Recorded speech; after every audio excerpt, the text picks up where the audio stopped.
We are now live. Hope everybody's having a great. Where we at here? Top ticking. All right. Hope everybody's having a great. I don't even know what day of the week it is, man. I just know every day we get up and go to work. We're building a legacy here. I'm helping y'all do the exact same thing for yourself, whatever area you happen to be doing it in. As y'all check in, y'all know what it is. Y'all know what my name is. We're going to get right into the material. I'm going to give everybody like 30 seconds to come in here. Then we're going to get right into what we need to get into today. Talk about everything we need to talk about. Hope everyone's having a great Wednesday. Today is according to this calendar, Wednesday, June the 10th. Hope everybody's having a fantastic week so far. Doing something positive for yourself so far. Doing something that's going to make you better in the long run. Think long term. Don't just think about what you're going to get today or this week, but think about long term. Like how are your actions today going to actually help you in your future? How is it going to help your kids, even if you ain't got no kids? How is this going to help your name? What are people going to say about you 100 years from now based on what you got going on today? If you can't answer the question, you should really consider your actions. But everybody, as y'all coming in, my name is Dre all day. I do these lives every day, in case you didn't know. Today may be your first day for you. It won't be your last. As y'all come in, y'all can tell me your name and location in the comment section. I apologize for I started a little bit later today. I was on a call before this, but we off that call now. We on this live. For those of y'all who don't know me, my name is Dre Baldwin, also known as Dre All Day, former 9-year professional athlete. I'm author of 26 books. You see 2 of them sitting here in front of me. I got a third one sitting to my right. I'll tell you about that in a minute. I've done 4 TED Talks. I have created over 15,000 pieces of content online, in case you didn't know. Shout out to Crestview, Florida in the house. Shout out to Maston in the house over here on IG as well. Facebook, y'all on there, y'all can shout yourselves out. I'll shout you out if I see a comment before I get into this material. Of 15,000 pieces of content I've created, that's through half of those videos, half of those articles, another half of them, yes, 3 halves through a podcast. I got a show called Work on Your Game. It comes out every day. I just put out a new show this week called the Overseas Basketball Blueprint. That is about, what do you think, overseas basketball. If anybody wants to play ball overseas, I got a podcast for that too. All of this is under the umbrella of this whole company, this philosophy, this brand that I built called Work on Your Game. It's about taking the mindset of the professional athlete and teaching you how to apply that mentality to your business, to your sport, and to your everyday life. And that is for 3 specific types of people: the people who want to get more game, people who want to get better at performing, or people who want to get more recognition. If either one of these 3 is your issue, you want to be exposed, you want to be seen more, you want more attention for your game, you want to perform your game at a higher level, or you just ain't got no game and you need to develop a little bit more game, Work on Your Game is for you. You need to always be installing updates and making yourself better. My MacBook right now is installing an update. It says 37 minutes remaining as it installs a new version of the Catalina operating system on the computer.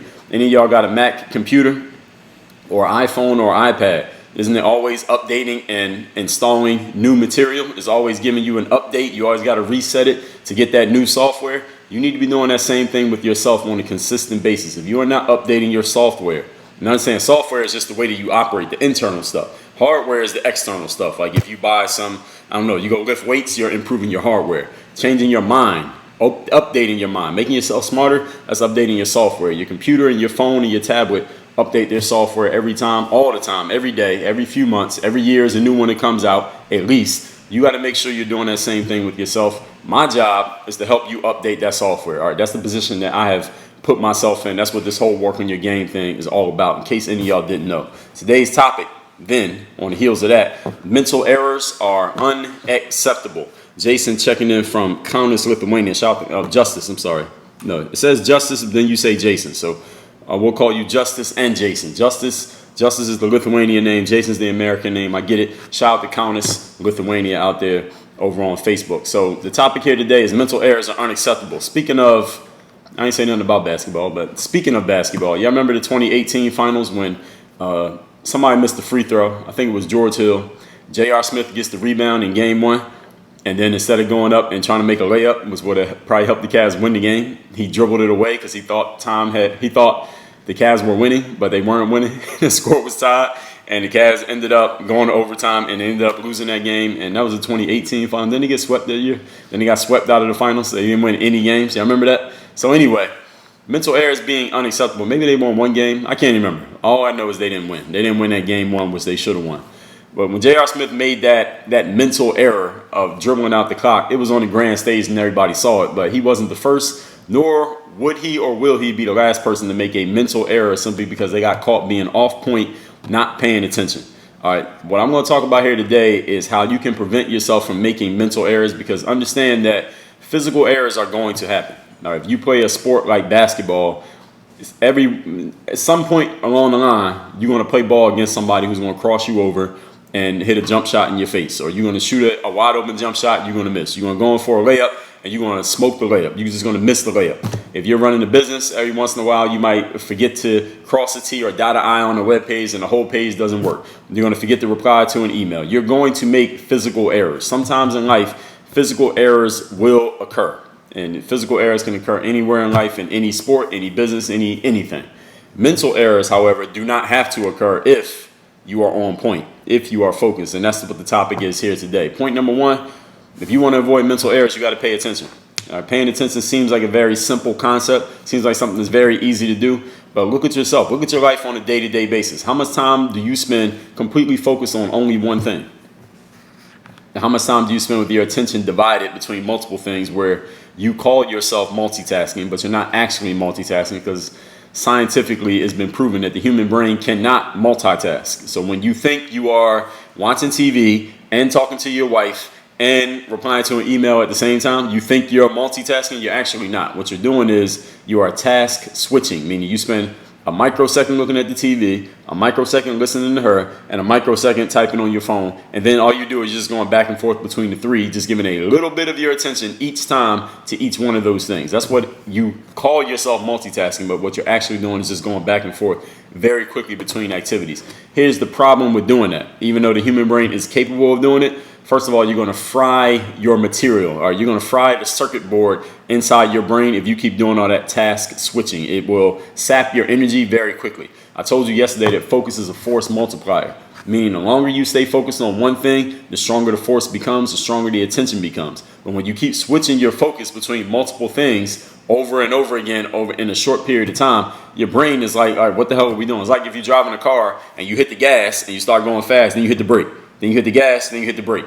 Then you hit the gas, and you hit the brake. You kept doing that in your car, you probably give yourself a headache. You probably, if somebody was driving in the car with you, riding with you, they probably start complaining like, yo, what the hell are you doing? And you probably end up messing up the transmission in your car because you keep hitting the gas and then hitting the brake, and hitting the gas, hitting the brake. You mess up your brakes, you might mess up your suspension. If your car is already cheap and broke down, you might destroy the whole car. So you want to be careful doing this with your brain, because you can't see what's happening with your brain. You can see what's happening in the car. You can't see what's happening in here. You can see the laptop. You can't see what's happening inside your brain. Task switching will not help you with focus. And paying attention means choosing to focus on a specific thing and not paying attention to anything else, at least for that period of time. I was playing on a basketball team when I was young, probably like 15, 16 years old. And the coach one day in practice, he's talking and talking. He's like giving one of his lectures in practice. And one of the players was obviously not paying attention. I can't remember this kid's name. I think his name was Mike. He obviously wasn't paying attention. And the coach noticed that he wasn't paying attention. So the coach just stopped what he was saying and said, Mike, what did I just say? And Mike, obviously not paying attention, didn't know, he couldn't answer. And the coach was like, Mike, get your stuff and get out. He kicked him out the gym. I don't think Mike ever came back because he wasn't paying attention. And the whole point that the coach was making to Mike and to everybody else in there was, listen, when I'm talking, you better be listening. I remember I watched the game in high school, and a guy threw a bad pass that he shouldn't have thrown. Not a bad pass like a physical error, but a bad pass that he should never have thrown the ball in that direction. Caused a turnover for his team, and his teammates just start cussing him out on the court in front of everybody. Then the coach pulled him out of the game, and the coach chewed him out in front of everybody. And the thing that I will always remember about it, you would maybe have had to been there to actually understand what I'm saying. But the thing that I remember most about the way the players jumped on this guy's ass when he made that mistake was that every team doesn't have those standards. That particular team was like a championship team where I saw that happen. And it was because their standards are mental errors are not acceptable. They don't accept anybody making a mistake that they should not have made. Now, if you miss a shot or somebody dunks on you, that's just a physical thing. Someday somebody's going to be better than you. But if you make a mental mistake, that means your focus was off. You were not paying attention, and that is unacceptable. In some places, you can get away with not paying attention, and everybody will just let it go and just blow over it as if it didn't happen. In other areas, you make a mental error, you might not have a job anymore. So y'all got to you got to choose what level you want to be at. Because when you get to the level where making a mental error is unacceptable, your physical performance will go up with it. There's a linear relationship between the amount of mental focus you are able to call on, and the level of your physical performance you are able to bring out. So whatever level of performance you're at, if you want to bring out half of it, bring out about half of your energy. If you want to bring out all of it, not your energy, but your focus. If you want to bring out all of it, bring out all of your focus. The more focus you bring, the more of your physical faculties you will have access to. Point number 2, don't get comfortable. This is what we call staying on point, what we call this in our culture. You know what that means, on point? It means focus. It means knowing what's going on. It means not getting comfortable, not allowing yourself to relax, at least not when you're at work. Now, you can get comfortable and relax when you're on the couch watching TV, or when you're in bed going to sleep. And when it's time for you to be at work doing your job, the thing that they pay you for, the thing that you want to stand out for, don't get comfortable. Don't start thinking that things are going to be easy just because you've been successful thus far, or you just came off a big victory. Don't think that the game is over. All right, somebody is scheming on your success, and they're going to start planning on how to attack you. Like anywhere in your life where you are creating success and things are working out for you, if you're making money, if you're getting attention, if the girls are liking you, whatever you got going on, there's somebody watching you, paying attention to what you're doing, studying you, and waiting for their opportunity to take your spot, waiting for the opportunity to snatch the rug from right under your feet. They're just waiting for you to start sleeping. They're waiting for you to not be on point. So this is why you got to stay on point in anything you do. Any of you who happens to be in a physical grappling sport like MMA or boxing or karate or anything like that, where you can get physically hurt, even something like football, where you get caught not paying attention, you could lose your career. Like that could be a life-altering slip of focus. In basketball, you lose focus, you might just get dunked on or crossed over, or your team loses the game. You lose focus in a boxing match, you can get knocked out. All right, and that might change the way that your brain works for the rest of your life because you got caught not paying attention. So any of y'all saw the movie Carlito's Way? You remember during that movie, there was this kid named Benny Blanco from the Bronx. And Carlito was used to killing anybody who gave him a problem. And he would have killed Benny Blanco, but he said, no, don't kill him. Because Carlito was starting to soften up. He was trying to get out of the game. So he kind of let it go. And then later on in the movie, Carlito ran into Benny Blanco. Remember me? Benny Blanco from the Bronx. And he killed Carlito. And what happened? Carlito decided to get in that game. And once you're in that game, you're in that game. And he stopped playing the game the way the game is supposed to be played. He got comfortable. He tried to fall back. He was off point. He lost his life to Benny Blanco from the Bronx because he stopped paying attention.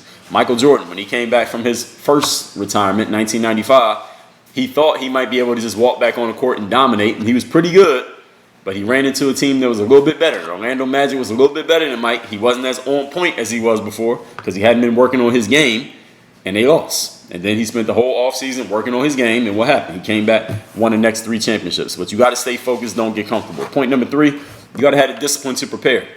Going hand in hand with the Michael Jordan story. Michael Jordan came back from baseball. He hadn't been playing basketball at all. Walked on the court. Was still pretty damn good, but he wasn't Michael Jordan. And that's why he wasn't as sharp, which is why, as he said, I remember in one of his VHS tapes from back in the day, he was like, in that series when we lost, I knew I had the skills. I knew what I could do, but I couldn't actually physically do it because I couldn't call on my skills. I couldn't do it on call like I used to. Mike said I used to be able to just snap my fingers and do whatever I wanted. If I wanted to score 3 times in a row, I could do it. If I wanted to stop anybody on the court on defense, I could do it. But now, since I haven't been playing, my game isn't as sharp. I'm not as on point as I used to be. I couldn't do it. I saw what I needed to do, but I couldn't physically perform it. I couldn't physically achieve it because he hadn't been working on his game. He didn't have the discipline of preparation simply because he had been doing something else. So when he spent that whole offseason, after he lost, working on his game, he spent that whole offseason preparing. What happened? 1996 season, he won the championship. Then he won it again. Then he won it again. 3 championships in a row, all because he started preparing all over again. Now, of course, his teammates factored in with that as well. But it's the same thing for you. If you want to avoid mental errors in whatever you're doing professionally, you got to have the discipline to do the work up front. Not doing the work once you get to work, doing the work before you get to work. That is the discipline of preparation. Understand, I heard a guy say this. I was in like 2nd grade. This dude came, he gave like a speech in my school. And he said, proper prior preparation prevents poor performance. And some people say proper prior preparation precedes perfect performance. So whatever way you want to say it. But the whole point is when you prepare ahead of time, you are preparing yourself to succeed. And if you fail to prepare, then you are preparing to fail, as the saying goes. So the question that you need to ask yourself, for whatever matters the most to you, are you doing the work to get yourself ready to perform? Yes or no? Are you doing the work up front? For wherever you plan on being tomorrow, did you do the work to get ready for that today? Or did you not? Wherever you plan to be next year, are you doing the work right now to be ready for that position? So anywhere that you think you want to go, anybody listening to this right now who wants to move up in your career or in your business, or you want your company to make more money, or wherever you are, you see yourself getting to a higher level, what are you doing right now to prepare yourself for that opportunity? Let's say the opportunity happens faster. Let's say it happens in 3 months instead of happening in 6 months. Are you ready for it? If it happens tomorrow instead of happening in August, are you ready for it now? If it happens in 2 years instead of happening in 10 years, will you be prepared for that opportunity? Getting yourself mentally prepared, having the discipline to focus is part of getting yourself mentally prepared. When you prepare, you reduce chances of mental error, because the more that you prepare, the less time that you will need to spend thinking about what to do when you get into the moment. The reason why in basketball, for example, because I played basketball, so I'll use this as an example, but you can use any sport. The reason why the team has practice is so that when you get in the game, you don't have to think about what to do. We work on running the same plays over and over again. We work on the play calls. So when the coach calls play number 3, everybody knows what to do. When the coach says we're playing this defense, everybody knows what it is. The coach has us practice against a team playing defense against us, so that when they do it in the game, we know what to do. Michael Jordan said this in the documentary that all y'all watched. He said, I would push my teammates hard in practice, so when we got in the game and somebody pushed them hard, they already were used to that and they weren't surprised by it, and they knew how to respond. And that was me getting my teammates ready. That was me helping them prepare for the battle that we were going to be stepping into. This is the same thing you need to be doing for yourself. You will learn to perform unconsciously when you prepare hard enough. I would have basketball players ask me, Dre, how do I get myself to the point where I can just play in the game without thinking, where I can dribble like Kyrie Irving and do moves like, I don't know, Derrick Rose or whoever? And I said, well, you don't need to see the thing about Kyrie Irving or Derrick Rose or LeBron or whoever you like. They don't get in the game and they think about, all right, I'm going to do this move, then I'm going to do this move. That's not the way that it works. The way it works is they practice hard enough and often enough that it becomes muscle memory. So when it's time to prepare, they can just do stuff without thinking. Or even somebody like, y'all saw the Karate Kid when Daniel's son, he had him wax on, wax off on there, waxing on, waxing off, cleaning stuff. And then when he was like, man, I thought you were going to teach me how to fight. And then he threw a punch at him, and boom, he blocked the punch. And he threw another punch, and boom, he blocked the punch, because he had been preparing him. He didn't even know he was preparing, but he was preparing. And that is what it's all about when it comes to doing the preparation work up front. But you got to be disciplined. All right, doing that preparation work is hard. Practicing every day by yourself is hard. Working on a speech when you don't know if you're going to get a chance to give a speech, that's hard. Doing a lot of writing when you don't know if you'll ever get published, that is hard. Practicing on basketball when you don't know if you're even going to get in the game or if you're even going to be on the team, that is hard work. And this is why a lot of people don't do the preparation. And this is why when some people get their opportunity, they look completely unprepared for the opportunity because they were not expecting to get it. And then when they finally get it, they're not ready for it. So this is the crux of the whole thing right here, ladies and gentlemen, that you will not perform at a high level unless you do all the preparation work up front. But doing all this preparation work up front does not guarantee that you're even going to get a chance to perform. And that's the thing that you're signing up for. At this professional level of what you do, this is what you're signing up for. Because there's a lot of people trying to get the same job you got. Everybody ain't getting it. All right, everybody's not going to get that chance. So it takes discipline to prepare, especially when you're brand new and you don't know if you'll get a chance. And when you're a veteran and you've done it so many times, you're like, man, I don't need to prepare no more. I already know what I'm doing. I did this 1,000 times already. Is that one time you got caught slipping, that one time you got caught not paying attention, that might blow your whole career. It might blow your whole opportunity. So make sure you're doing the prep work up front. So let me recap these points. The topic here today, mental errors are unacceptable. Number 1, pay attention. All right, do not get caught not paying attention, because it's the first time you're not paying attention might be the last time you get to not be paying attention. Point number 2, don't get comfortable. Don't think things are sweet just because you won already or you've been successful already. Like Carlito in that movie, he didn't kill Benny Blanco from the Bronx. Eventually, Benny Blanco from the Bronx killed him because he stopped paying attention. He started thinking it was sweet because he was trying to ease out of the game. You can't ease out of the game. You're either in it or you're out of it. And he was halfway in, and Carlito got put halfway out by Benny, all the way out by Benny Blanco. Number 3, had a discipline to prepare.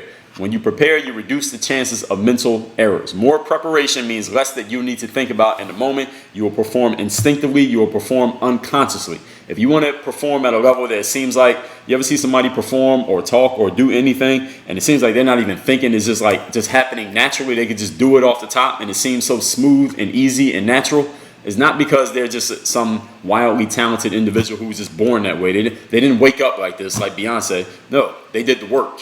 They did so much prep work before you were watching that by the time they perform, it looked like it was natural.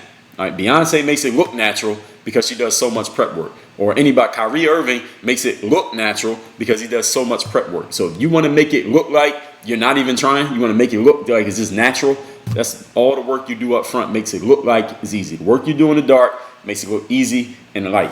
All that being said, I'm going to tell you about these 2 books, how to get them for free. Then if there's a question, I'll answer it. This right here is called The Mirror of Motivation, The Self-Guide to Self-Discipline. Shout out to Jonathan Fleming over there on Facebook.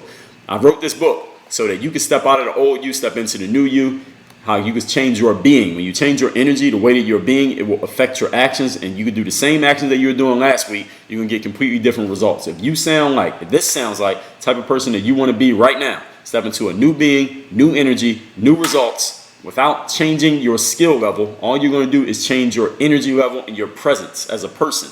This book is going to show you how to do it by looking in the mirror, not by me hyping you up, not by motivational speech, by you looking in the mirror. I'm going to tell you how to look in the mirror and how to get that out of you and how you can do it every time you do it for the rest of your life. You can get this for free by going to mirrorofmotivation.com. The physical book, all you do is take care of the shipping. The book is paid for. You take care of the shipping. Mirrorofmotivation.com. That's where you get this book. This one right here is called the Overseas Basketball Blueprint. This is for anyone who wants to play professional basketball overseas, even if you're from a small school, no background, no game film, no nothing, but you feel like you got the talent to play basketball overseas, go to balloverseas.com. The book's paid for. All you do is take care of the shipping. Again, you can come from a small school. Nobody's ever given you a shot. You just need someone to give you an opportunity so you can prove that you can play. I'm going to give you that chance by giving you this book and giving you the entire blueprint on what you need to do to start a career overseas. It is the best job in the world. 99% of athletes never get a chance to get paid to do what they do. You want to get paid, go to balloverseas.com, Overseas Basketball Blueprint. That's balloverseas.com. The book's paid for. You take care of the shipping. All right, let's see what we got. If we got any questions in the comment section, I'm not sure that we do. Jay Ford said, are the points you cover just now in that book? Well, the topic we talked about here today is mental errors in preparation and discipline. And the subtitle of this book is The Self-Guide to Self-Discipline. So I can answer that in affirmative. Yes. Yes, they are in that book. In this book. Those points are in this book. Brandon said when Maxwell was on MTV, it looked effortlessly one of the best vocal performances. I don't remember that, but I know it's on. I can probably find it on YouTube. But you're right. Maxwell is a great singer. And he makes it look easy because all the work he does when the lights ain't on. And that's the same thing for anybody who's a great performer. This book right here is called Work on Your Game. For those of y'all who don't know, this is the whole philosophy. I condensed it down to 250 pages. The best 250 pages you can get on this whole philosophy is right here. Hardcover book. You can get this book by going to workonyourgamebook.com. In this book, I tell you a little bit of my story, things I went through as an athlete, how I became a professional athlete, the things that I learned along the way, how I got into the business world, started my own company, became an entrepreneur, CEO of Work on Your Game, incorporated to this very day, and the frameworks, the mentalities, the mindsets, the tools, the lessons that I learned along the way, not how they apply just to me, because this is not a memoir, this is not my life story, but it's how they will apply to you. I'll tell you what I learned and how I used it, and then I'll tell you how you can use it, even if you don't play ball, even if you're not an entrepreneur, even if you have no desire to write a book. In this book, I'm going to tell you how it's done. That's workonyourgamebook.com. Workonyourgamebook.com. That's where you get this. And you'll get over $1,200 in digital bonuses immediately when you order this book. So while you wait for the book to come in the mail, you get those digital bonuses. You get access to them right now. Somebody asked me, has your coaches ever got mad at a player to doing a bounce pass in the lane? I don't know. I'll have to think hard about that one. That question is way off topic. But anyway, mirrorofmotivation.com is where you get this book. Balloverseas.com is where you get this book. Both of these books are free. All you do is take care of the shipping. Mirrormotivation.com, balloverseas.com. Ladies and gentlemen, I do these lives every single day on IG at Dre Baldwin, Facebook /workonyourgame. This live will stay on Facebook. I probably won't put it up closer to my IG TV on my feed because I don't want to. But it will be on YouTube. So all you got to do is follow my YouTube or hit me on Facebook or just be here on time every day and you can catch it live. Everybody have a great day. Work on your game. We out here. Dre all day.